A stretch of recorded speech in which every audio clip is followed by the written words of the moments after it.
Thank you for joining us for our informative public service announcement on the dangers of communism.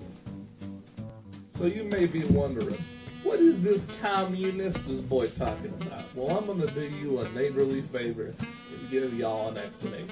A communist is a dirty, collectivizing scumbag who thinks it's okay for the government to take all of our money and distribute it equally among the people. Now, you may be asking to yourself, well, you know what, that doesn't sound too bad. Why is this a problem? The fact of the matter is, communism is a physical and ideological impossibility due to the purviews of human nature.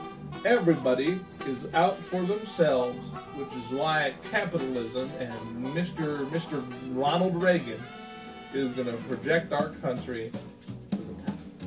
Now, not only is communism ideologically bankrupt, it is known to have several adverse effects on the human body. Here are some historical medical examples of the effects of communism on a body. Now, Vladimir Lenin was one of the earliest examples of a successful communist revolutionary. We're going to pull up an image of him immediately preceding his takeover of Russia. Now, you may be wondering, now look at that handsome devil. What could have happened to him? Communism put the guy to hell. Now, here's him after the 3 strokes in the communism caused him.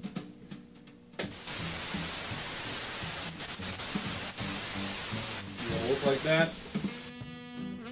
Now let's move down to China for our next example. Mao Zedong.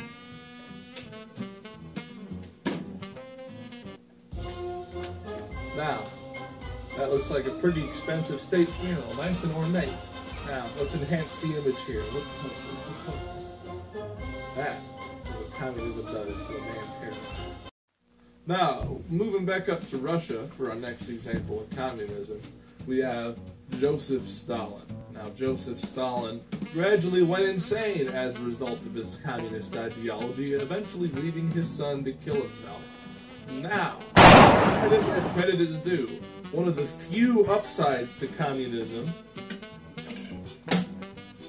is the huge benefit, plus 56 points to facial hair. For our next example, we're going to remain in Russia for this nice man, Leon Trotsky. Now, he may look like a whack job, but he was supposedly had one of the greatest ideological concepts for communism. The issue is, he made the mistake of going against old bat-nut crazy Joseph Stalin to do so.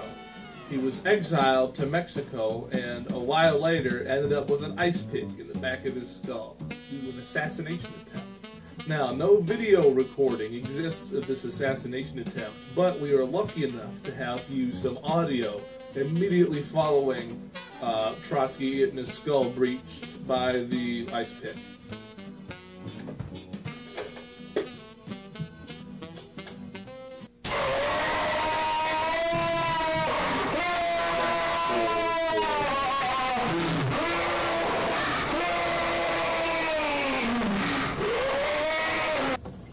When trying to spot a communist, use the simple term communist. C for cerebral hemorrhage. O for Oklahoma. M for Marxism. M for malnutrition. U for universal distribution of wealth. N for no food. And T for transmission belt.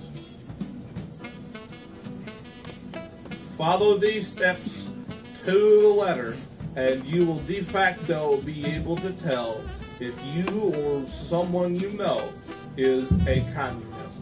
Z stands for cerebral hemorrhage. Cerebral hemorrhage is a normally fatal brain condition that is a telltale sign of communism. Here is a list of all the communist leaders we could be bothered to find who have suffered a cerebral hemorrhage. O is for Oklahoma. Oklahoma is the dirtiest commie crap hole I have ever had the displeasure of existing in the same country as. there is a scientifically confirmed 87.389% chance that if you live in Oklahoma, you are a communist.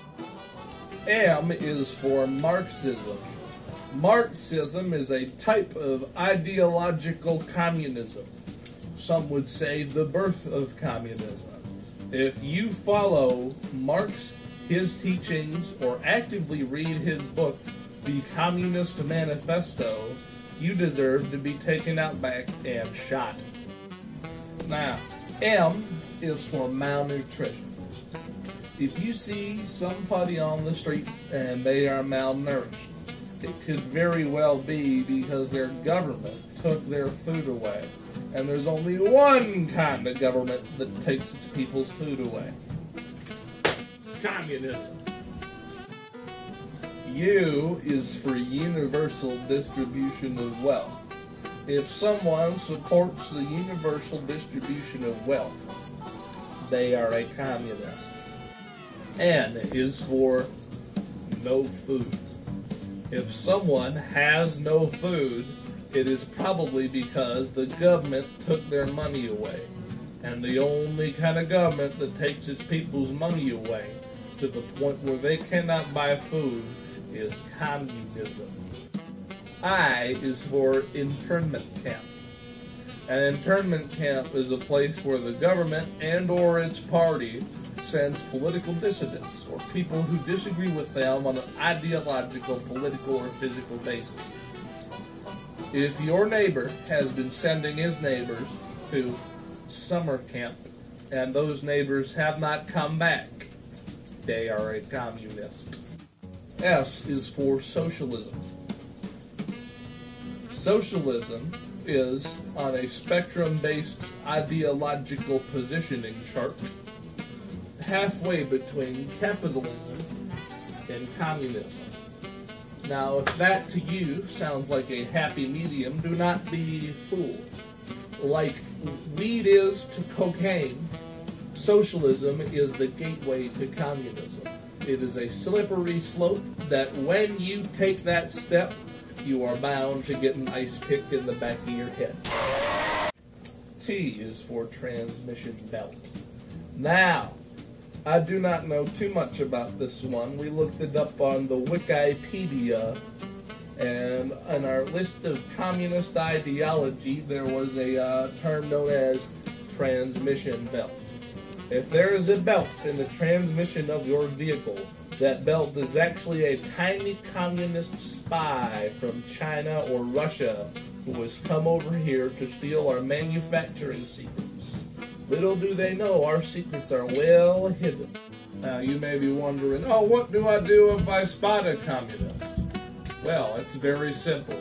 You take your 9 to their coconut and you pull that back. Now you may be wondering, oh no, I've just taken a human life. What do I do? Now we fall back on the wisdom of our Polish freedom-fighting friend Raphael Gonowicz, who, when asked what it was like to take a human life, he said, I wouldn't know. I've only ever killed communists. Thank you for joining us this evening, ladies and gentlemen. Keep yourself safe from the global scourge of communism. Good night.